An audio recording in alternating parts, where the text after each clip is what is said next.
Olá, meus amigos, espero que todos estejam bem. Vamos dar continuidade à leitura desse livrinho, Responsabilidade, de Joana de Ângeles. Hoje, capítulo 2, Previdência Espiritual. E a mensagem do Evangelho é: Vós sois a luz do mundo. Não se pode esconder uma cidade situada sobre um monte. Mateus, capítulo 5, versículo 14. Fiel ao compromisso com a previdência em torno do futuro, reuniste vasto patrimônio financeiro, contando com justo repouso na velhice, sendo surpreendido por dores imprevisíveis que ora te dilaceram os sentimentos. A situação é: pensando no futuro, fizemos certas economias, temos recursos financeiros para chegar na velhice com certa tranquilidade. Acontece que nos surpreendemos que, ao chegar nesse momento, dores nos visitam. E as dores geram sofrimento nessa situação que ela coloca, abalando aqui, dilacerando os sentimentos. Então, as dores a gente vai entender como algo que nos irmana, nos iguala. Todos nós sentimos dores. É inevitável. Bater com o pé na quina de um móvel vai doer o pé. Comeu exageradamente, pode sentir uma dor de barriga. Então, de determinadas situações, assim, a gente pode sofrer dores, né, de pancada, ou dor de cabeça. A dor, ela está ligada então ao componente físico e ela nos dá um sinal de que é preciso cuidar de alguma coisa, é preciso olhar. Então, se eu estou com dor de cabeça, eu preciso compreender o que foi que provocou essa minha dor de cabeça. Há quem fique com dor, tome remédio e esquece que está com problema da dor de cabeça. Mas existem aquelas pessoas que ficam muito abaladas com determinadas dores. Dores, às vezes, crônicas, que nos impedem de exercer nossas atividades. Né? Então, há uma dor de cabeça que, para alguns, é tratada de forma banal, para outros, é algo que impede que exerça até uma atividade laborativa. Então, cada um vai vivenciar as dores de determinadas formas e isso então, como é de cada um, se trata de um processo de escolha que pode ou não gerar sofrimento. É importante que a gente entenda que na dor existe ali uma mensagem e que, se a gente quiser lidar com ela, é preciso compreender o que ela nos transmite. Qual é o significado ali na nossa vida de determinadas dores? Porque doenças, dores, elas nos comunicam de algo que nós estamos fazendo conosco. Então, essa pessoa chegou na velhice e ela se deparou com isso. Seguindo dietas alimentares bem balanceadas, cuidaste da saúde física, programando uma larga existência, quando o acidente inesperado paralisou-te em aflitiva cadeira de rodas. Então, outra situação. Nós estamos seguindo dietas bem balanceadas, estamos cuidando da nossa saúde física, está tudo bem conosco, mas sofremos um acidente e estamos numa cadeira de rodas.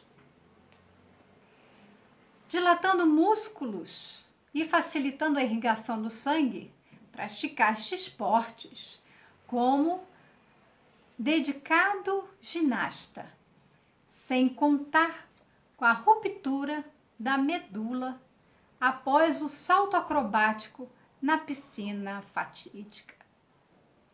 Então, outra situação. Estamos ali fazendo atividades esportivas, nessa prática do esporte, determinada, a gente pode até falar, né, até um acidente dentro dessa prática do esporte, faz com que se rompa determinado ligamento, no caso a medula, pode também provocar outros danos no exercício de algumas práticas esportivas. Amigo da inteligência e da cultura, dedicastes largas horas ao estudo sistematizado das ciências e de várias escolas de pensamento, sendo surpreendido por insignificante coágulo que se alojou no cérebro, levando-te à hebetação do raciocínio. Então, nós nos dedicamos à ciência, ao estudo, né, a várias filosofias, e toda essa dedicação do pensamento, do cultivo da razão, vem um coágulo, vai para o cérebro e nos deixa nesse estado de hebetação, num estado em que nós não podemos nos expressar intelectualmente. Num estado de, posso dizer a palavra, abobado, né? Sem conseguir usar do raciocínio que foi tão desenvolvido.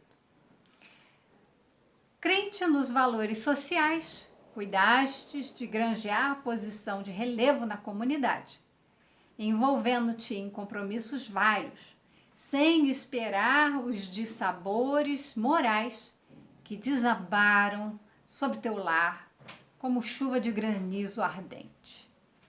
Ela coloca essa figura de linguagem, né, uma chuva de granizo ardente, então, né, caindo em cima, apedrejando e ali ao mesmo tempo dilacerando, queimando, todos esses dissabores morais por conta de uma dedicação que foi feita para a comunidade, então para fora da família, e a família, então, no âmbito do lar, ali tem grandes sofrimentos, grandes dissabores. Estabeleceste diretrizes de segurança para o triunfo, que seguiste à risca, descobrindo bem tarde outros valores de natureza espiritual que não consideraste, e são os de duração perene. Ela fala várias situações em que buscamos seguir à risca determinadas situações, né? Então, juntar dinheiro para o futuro, um futuro próspero ali na velhice, praticar esportes, ter uma alimentação saudável, cuidar do corpo físico, cultivar a inteligência e se dedicar às questões sociais. E ela chama a atenção de que existem outros valores, né? Valores de natureza espiritual, em que não foram considerados. Quem pensou numa velhice farta em recursos materiais, financeiros, foi visitado pela dor, pelo sofrimento. Quem cultivou a beleza do corpo físico, seja com os cuidados à saúde física, isso é importante, mas se esqueceu de cultivar os valores de natureza espiritual, pode ser visitado por um acidente que coloca numa cadeira de rodas, por uma ruptura de medula, todas essas condições que impedem que a pessoa volte a cultivar o corpo como ela vinha fazendo. E aquela pessoa que cultivava a inteligência acaba sendo enclausurada nesse corpo sem conseguir expressar o seu pensamento. todas essas situações chamam nossa atenção para a necessidade que temos de equilibrar essa balança, de cuidar sim do corpo físico, sem se descuidar do que é o mais importante, que é o ser espiritual. Não desconsideremos, porque as sabemos importantes, essas realizações e conquistas. Contudo, seriam mais valiosas se elas aliassem às de sabor eterno, aquelas que dizem respeito ao ser espiritual, preexistente ao berço e sobrevivente ao túmulo. Exatamente isso que eu acabei de falar, né?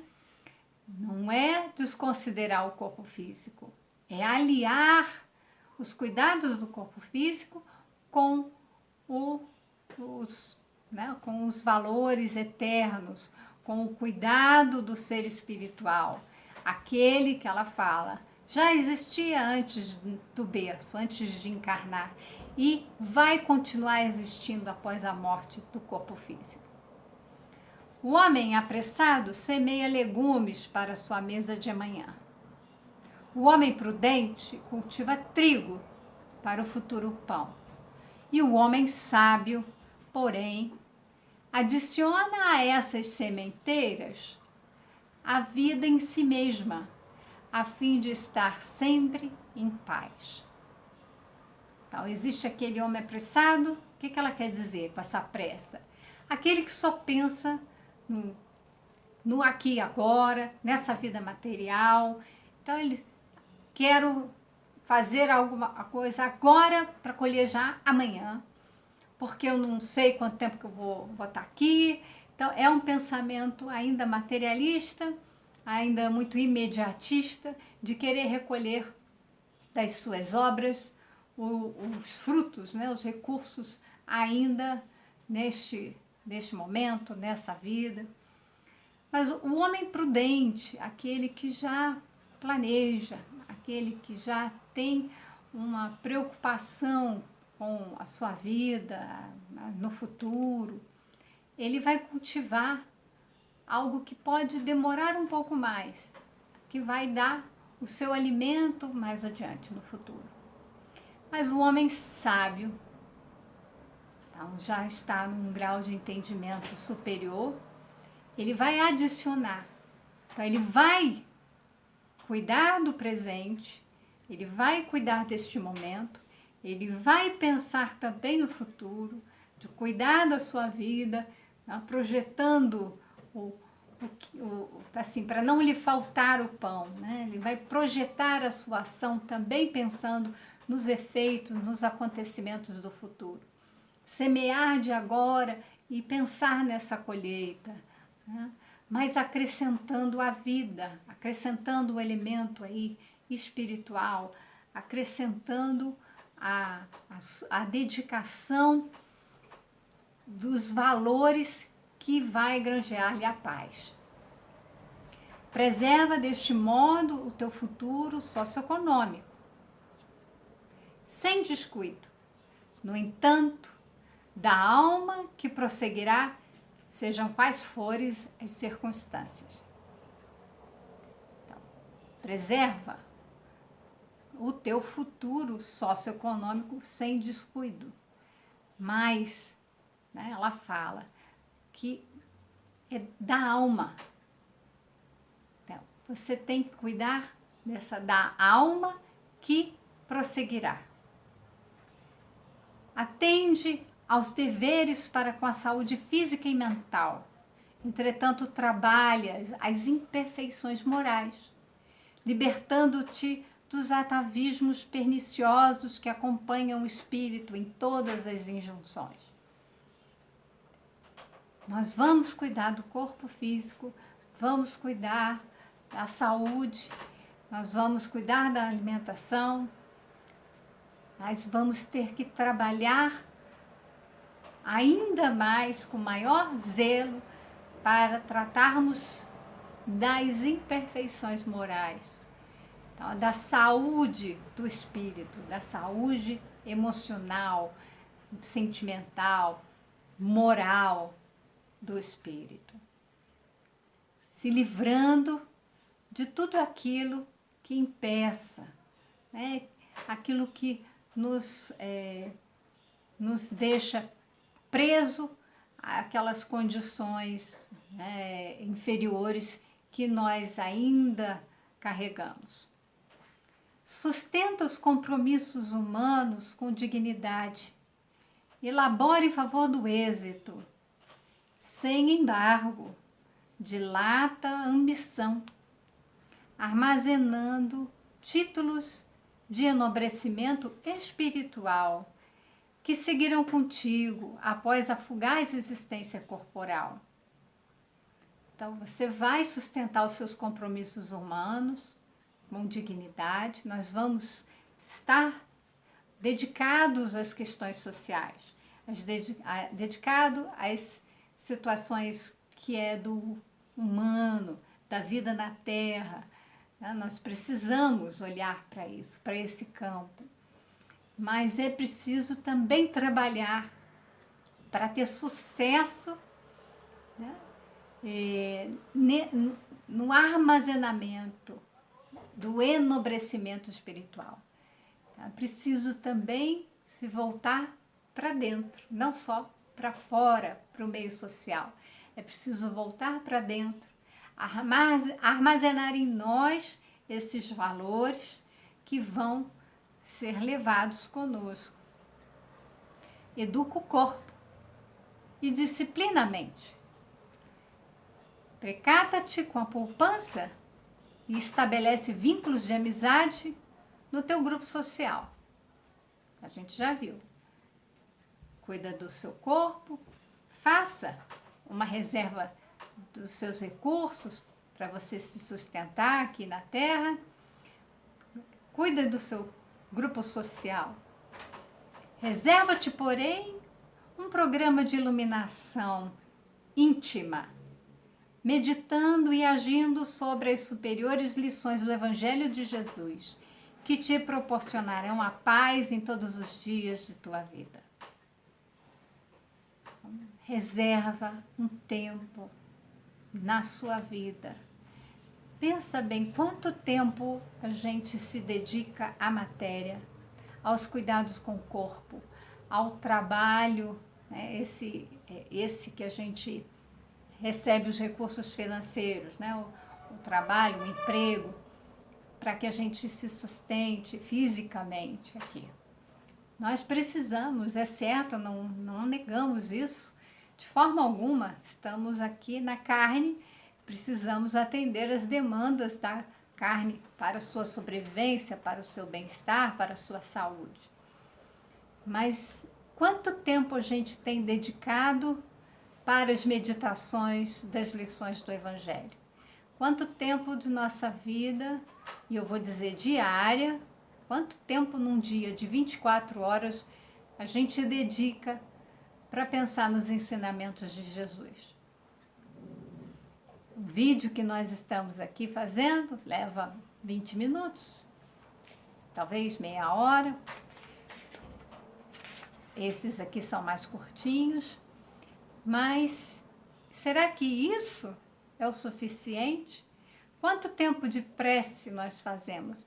Não é uma prece cheia de palavras que leva 15 minutos. É aquela prece que nos conecta, uma prece que a gente realmente está ali buscando o encontro com Deus.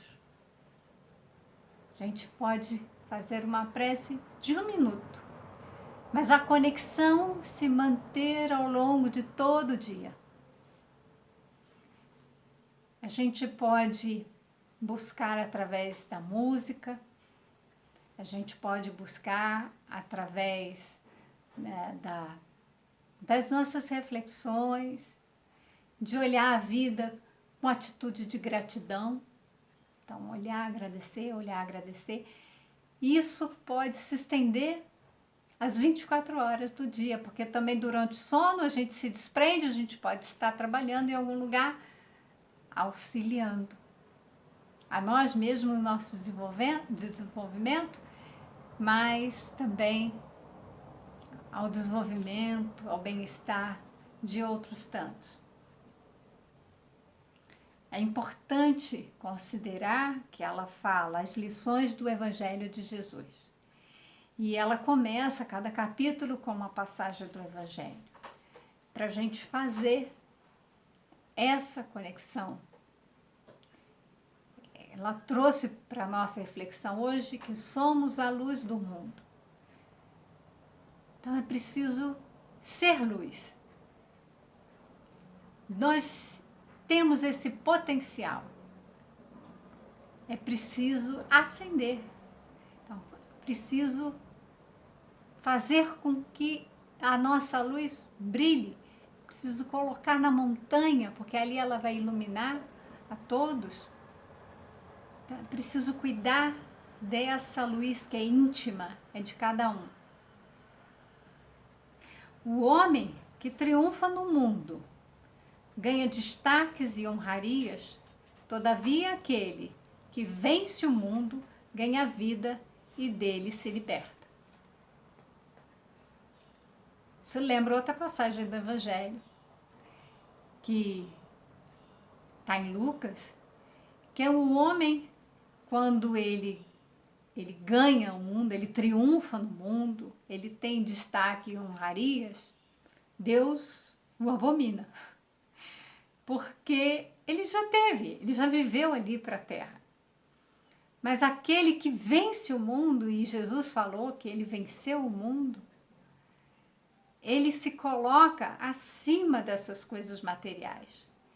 Ele se coloca naquele que entendeu a vida, compreendeu o sentido da vida e se liberta dessas coisas materiais e vai se espiritualizando cada vez mais. Assim pensando, escreveu o apóstolo Paulo aos Efésios, conforme o capítulo 5, versículo 2. Andai em amor, significando a necessidade de viver-se, comportar-se e agir-se sob a diretriz libertadora desse mandamento por excelência, base de toda a lei e de todas as revelações espirituais. Ela encerra a nossa passagem de hoje falando para andarmos em amor, desenvolver essa nossa luz interior, desenvolver todas essas qualidades morais e espirituais, nos colocarmos acima das questões materiais e viver no amor, porque ali está toda a diretriz, foi o que Jesus falou. Ali estão todas as leis e os profetas, está tudo sintetizado na lei do amor. Então, andai em amor significa andar conforme os ensinamentos do Cristo, significa ter por diretriz esse mandamento, ou seja, o amor na nossa vida e com ela nos revelarmos espiritualmente, nos mostrarmos como filhos de Deus que todos nós somos. Boa reflexão a todos, que Deus os abençoe, que nós possamos todos, um dia, com a nossa luz, um pontinho de luz, iluminar todo esse planeta. Muita paz e até o nosso próximo encontro.